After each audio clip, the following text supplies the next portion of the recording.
శివరాత్రి నాడు ఉపవాసం చేయటం అది కాయిక తపస్సు.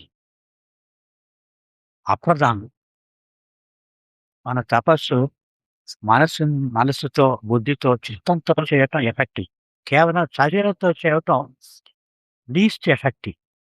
అది సులభం. అందరూ ఉపవాసం ఉండిపోవటం, నట్టం అనటం, ఒకనాడు ఏదో టిఫిన్ తినటం, రాత్రి కూర చేయటం అలాంటివి చేస్తారు. అది కొద్దిగా కాయిక తపస్సు అంటాం మనం.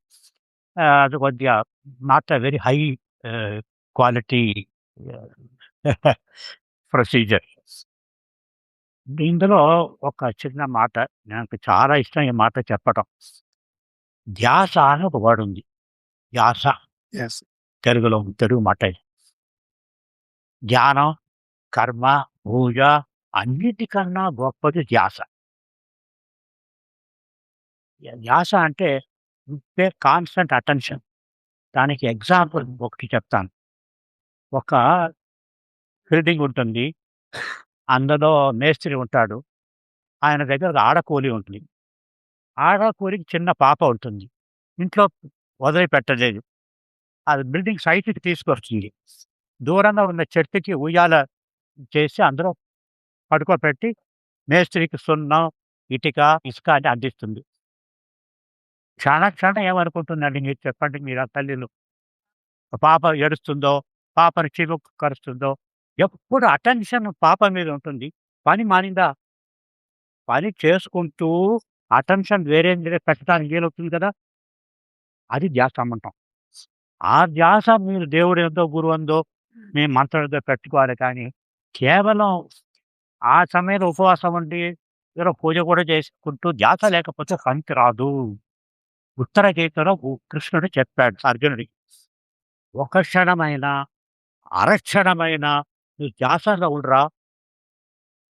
ధ్యాస అది అది నీకు కేశవనామం ఇచ్చే బలం కన్నా ఎక్కువ ఇస్తుంది అని అన్నాడు. ఆ సమయంలో గురుగారు వ్యాఖ్యానిస్తూ, కృష్ణుడు త్రూఅవుట్ ది లైఫ్ ధ్యానం చేయలేదు.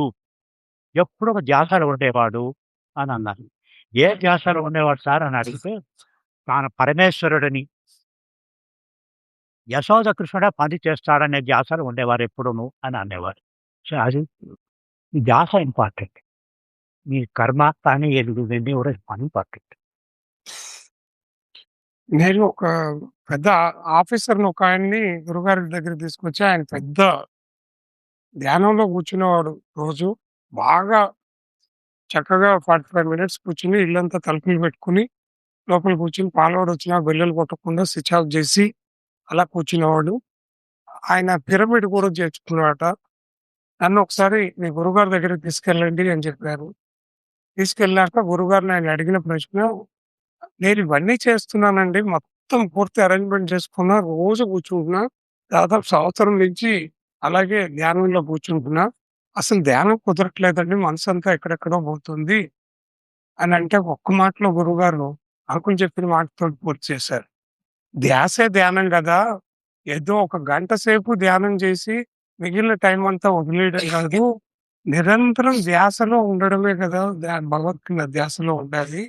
ఆ ధ్యాసతో ఉంటే ఆ భగవంతుడు మన ఎందే ఉంటాడు. అదే తపస్సు. అదే ధ్యాసే ధ్యానము. ధ్యానం కోసం కషాయం కూర్చోవడం కాదు అని చెప్పారు.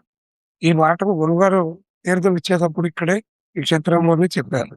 అందుకని ధ్యాస గురించి పసిపాప, మదనమై వాటితో చాలా క్లుప్తంగా అర్థమయ్యేలాగా చెప్పారు. ఇకపోతే ఇంకొక చిన్న పాయింట్. ఏదో ఒక చిన్న ఈవెంట్ అండి. ఒక హఠయోగి గురుగారి దగ్గర వచ్చాడు. ఆయన అన్నాడు, గురుగారు నేను 2 గంటల సేపు గాలిలో తేలగలనండి. తర్వాత నాకు ఏ అనుభవం కలగట్లేదండి అని అన్నాడు. మిగతా టైం ఏం చేస్తున్నారండి? నేను వర్కాహోలిక్ అండి. 10 సంవత్సరాల్లో ఉంటానండి. నేను ఇందులో మేనేజింగ్ ట్రస్టీ, అక్కడ అడ్వైజర్, ఇక్కడ అది తిరుగుతూనే ఉంటానండి. ఒక క్షణం నాకు స్టేబుల్ ఉండదండి అన్నారు. అదే కారణమండి మీకు అనుభవం రాకపోవటం. అని అన్నారు. ఈ ధ్యాసలో ఉండాలి. సరే, ఇంకా ఓ పాయింట్ మీకు చెప్తాను. నేను గురుగారిని అడిగాను. ధ్యాస అంటూనే ఉంటారు. ఏదో వచ్చిన ఉపాయం చెప్పకూడదా సార్ అని. ఏ ఉపాయం ఏమిటయ్యా? నేను దగ్గర నిలబడ్డాను అనుకో, ఎప్పుడూను. నువ్వు అబద్ధం మాట్లాడతావా? ఏదైనా తప్పు పని చేస్తావా? ఏదైనా అధర్మం రీతిగా ఆలోచిస్తావా? చేయవు కదా! జాగ్రత్తగా ఉంటావా? దగ్గర నిలబడితే అది ధ్యాస పెట్టుకో అన్నారు.